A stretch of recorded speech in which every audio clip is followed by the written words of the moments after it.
샌안젤로 목장 가족원 임수연입니다. 오늘 함께 묵상하실 말씀은 욥기 3장 25절에서 26절 말씀입니다. 내가 두려워하는 그것이 내게 임하고 내가 무서워하는 그것이 내 몸에 미쳤구나. 나에게는 평온도 없고 안일도 없고 휴식도 없고 다만 불안만이 있구나. 유튜브 알고리즘이라는 말을 들어보셨나요? 사용자가 최근 본 영상, 검색했던 단어들을 토대로 사용자가 좋아할 만한 영상을 예측하고 추천해주는 기술입니다. 이 기술을 통해 우리는 큰 노력 없이도 유튜브가 보여주는 대로 나에게 최적화되어 있는 서비스를 이용할 수 있습니다. 우리 삶에도 알고리즘이 있다면 지금까지 내가 살아온 날들을 분석해서 앞으로 무슨 일이 있을지 예측하고 어떤 대비를 해야 할지 알 수 있을 것입니다. 하지만 하나님은 우리의 삶을 계산할 수 있는 무언가로 정형화하지 않으셨기 때문에 삶의 알고리즘은 존재하지 않습니다. 그렇기에 우리는 예상하지 못했던 일을 만나면 넘어지고 좌절하며 힘든 시간을 보내다가 결국에는 어떤 해결책을 찾아 극복해내는 나의 성장기를 삶으로 그려내는 것입니다. 욥은 10명의 자식과 풍성한 소유, 많은 종들을 거느린 동방 사람 중에 가장 훌륭한 사람이었습니다. 욥기 1장 8절에 보면 하나님은 욥을 그와 같이 온전하고 정직하여 하나님을 경외하며 악에서 떠난 자는 세상에 없느니라 라며 칭찬하셨습니다. 가진 것도 넉넉하고 하나님께서도 인정하신 욥은 자녀와 소유를 잃는 첫 번째 고난을 만났을 때 하나님을 원망하지 않고 원래 다 하나님의 것이었다고 고백하며 오히려 하나님을 찬양합니다. 온몸에 종기가 나는 두 번째 고난을 만났을 때도 차라리 하나님을 욕하고 죽으라는 아내를 책망하며 하나님께 복을 받으며 화도 받는 법이라고 덤덤히 받아들입니다. 시간이 흐르고 종기 때문에 얼굴을 알아보지 못할 지경에 이르게 된 욥은 일주일의 침묵을 깨고 어렵게 입을 열어 자기의 생일을 저주하고 내가 태어나지 않았더라면 더 좋았을 텐데 라는 말을 반복하며 자신의 신세를 한탄합니다. 고난이 더 고생스럽게 느껴지는 이유는 그것이 언제 시작되는지 그리고 언제 끝날지 모르기 때문입니다. 우리가 겪고 있는 코로나 팬데믹이 언제 끝날지 모른다는 생각 때문에 앞으로의 미래가 더 불안하게 느껴지고 또 어떤 변화가 있을까 두렵고 그 전으로 되돌아가지 못할 것이라는 마음에 힘든 것처럼 당장 온몸이 가려워서 계속 긁어야 하고 살이 부어올라 얼굴이 말이 아닌 상태였던 욥도 마찬가지였을 것입니다. 처음엔 복이 있으면 화도 있는 법이라며 아내의 말에 의연하게 대답했지만 일주일이 지나도 나아지지 않는 증상에 26절의 고백처럼 평온도 안일도 휴식도 없이 불안감에 시달렸을 것입니다.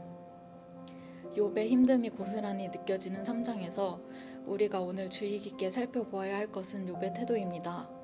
욥은 고통 속에서도 절대 하나님을 원망하지 않습니다. 누구보다 하나님을 경외하며 살아왔던 욥인데 이유 없는 종기 때문에 죽고 싶다고 생각하면서도 하나님을 절대로 탓하지 않고 오히려 자신이 태어났던 것을 탓합니다. 아무리 힘든 일을 겪고 있다고 해도 우리는 절대로 하나님을 원망해서는 안 됩니다. 하나님은 우리를 지으신 창조주이시자 모든 면에서 완전하신 분이기 때문에 우리는 감히 그분이 하신 일에 도전할 수조차 없습니다. 우리가 드릴 것은 원망이 아닌 경외와 순종입니다. 우리가 주목해야 할 욥의 또 다른 태도는 솔직함입니다. 하나님을 경외하고 순종해야 한다는 어쩌면 무겁고 조심스러운 마음이 들기도 하지만 하나님은 미쁘신 분이시기에 우리는 그분께 얼마든지 의지하고 우리의 마음을 보여드릴 수 있습니다. 저는 욥기 3장을 읽으며 다른 사람의 일기장을 훔쳐보는 듯한 느낌이 들었습니다. 힘들 때 하나님을 원망하지 말라는 것은 하나님께 그 어떠한 불평도 하지 말라는 말이 아닙니다. 하나님은 우리를 우리 자신보다도 더 잘 아시기 때문에 우리가 어떤 아픔을 느끼고 어떻게 이 고난을 감당해내고 있는지 가장 잘 아십니다. 그리고 하나님은 태초부터 우리와 가깝게 교제하기를 원하셨습니다. 그래서 우리가 하나님께 우리의 모든 마음을 솔직하게 털어놓았을 때 친히 귀 기울여 들여주시고 우리의 마음을 매만져 주실 것을 믿습니다. 우리 삶에서의 관계, 재정, 건강 등의 다양한 모습으로 고난이 찾아옵니다. 그것이 우리가 자초한 일의 결과이든 하나님께서 날 성장하게 하시려고 주신 고난이든 우리가 기억해야 할 것은 오늘 말씀에 나온 하나님을 절대로 원망하지 않고 하나님께 솔직하게 털어놓는 욥의 모습입니다. 이 태도를 갖기 위해 우리가 노력할 수 있는 유일한 방법은 매일 말씀을 읽고 기도하는 것입니다. 말씀을 읽으며 하나님이 어떤 분이신지 한 번 더 떠올려보고 경외심을 쌓아가고 기도하면서 하나님께 내 마음을 솔직하게 내어드리고 또 하나님께서 나에게 말씀하고자 하시는 것에 귀 기울여 보는 연습을 해야 합니다. 저도 대학원을 다니며 정해지지 않은 미래에 대한 걱정과 불안감 때문에 심적으로 힘든 시간을 보낸 지 오래입니다. 점점 제 자신을 믿지 못하고 하나님께서 주신 약속의 말씀도 붙잡지 못하게 되었습니다. 오늘 말씀을 통해 나를 비추어 보았을 때 하나님께서는 제가 하나님을 경외하는 마음을 가지고 하나님께서 기뻐하실 만한 방법으로 이 시간을 보내길 원하신다는 것을 깨달았습니다. 매일 말씀과 기도를 통해 건강한 마음으로 잘 이겨낼 수 있도록 또 이 시기를 겪으면서 더 믿음의 성장이 있기를 바라신다는 것을 느꼈습니다. 예측할 수 없는 우리의 인생의 한 가지 확실한 사실은 하나님께서 나와 함께 하신다는 것입니다. 고난을 하나님의 섭리로 인정하고 부르짖을 때 응답하신 하나님을 기억하며 믿음을 단단히 붙잡고 나아가는 우리 모두가 되길 소망합니다. 기도하시겠습니다.